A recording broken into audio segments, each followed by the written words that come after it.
नुआपड़ा विधायक पूर्वतन मंत्री राजेंद्र ढोलकिया वियोग पर जो स्थान खाली आज उपनिर्वाचन शासन आज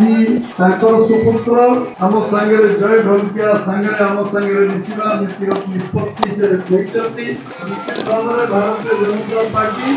नुआपड़े शक्तिशाली हम नुआपड़ा जिले शक्तिशाली हम ओडिशा प्रदेश शक्तिशाली हम एवं राज्य शक्तिशाली हम आज